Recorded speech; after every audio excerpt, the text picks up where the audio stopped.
Hello, my name is Christian St. Pierre. I'm a registered acupuncturist at Axis Acupuncture in Dartmouth, Nova Scotia, an executive level certified practitioner of the Balance Method, an advanced acupuncture system from Taiwan, and a faculty member of the Academy of Acupuncture in San Diego, California. Today, I wanted to share an acupuncture success story about back pain with you.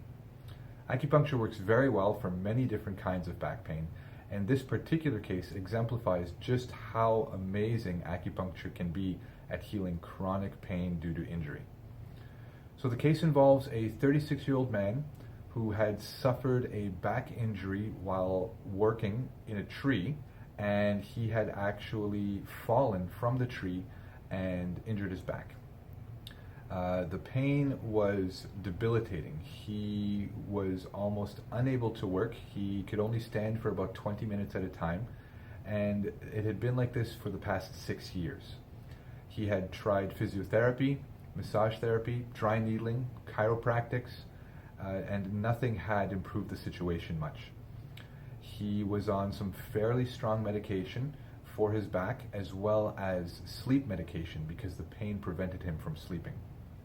When he came to see me, he had just gotten off work. It was at the end of the day, and his back pain was excruciating.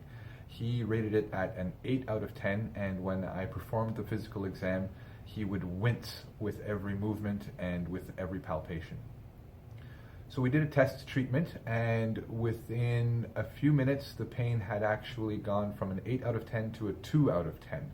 And based on the factors surrounding his condition as well as his response to treatment, we decided upon a course of treatment of 15 treatments 3 times a week for 5 weeks. So after the first week, he reported that his pain had not gone up to an 8 out of 10. His pain had only gone up to about a 6 out of 10 at the end of the day. And his pain medication was working much better in the evenings, and his sleep medication was working better as well. So he found himself being able to get almost a full night's sleep. And in the morning when he woke up, the pain would be much less, about a 3 out of 10. After the second week, he reported that his pain was actually around a 4 out of 10 for most of the day, and would only go up to a 6 out of 10 at the end of the day if it had been a really hard day. However, when he woke up in the morning, he would wake up with almost no pain, and it would only start to actually get worse over the course of the day.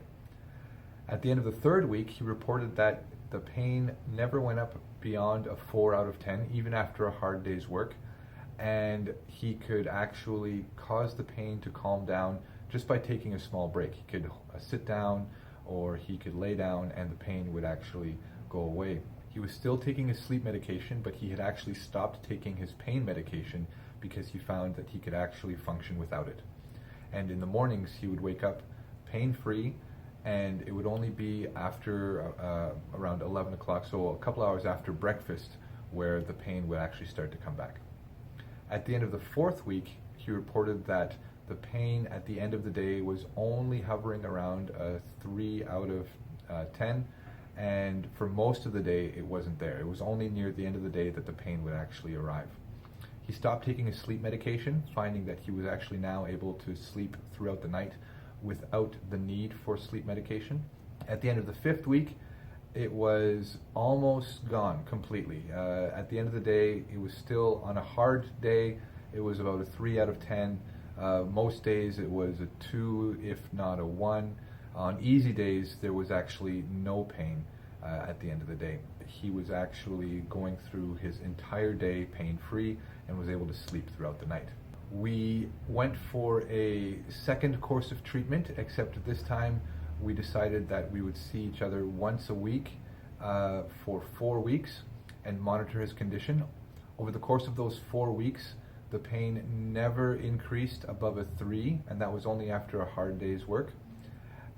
So after those 4 treatments, I asked him to come back in a month's time, which he did. And in that time, that entire month, the pain did not come back. It did not increase.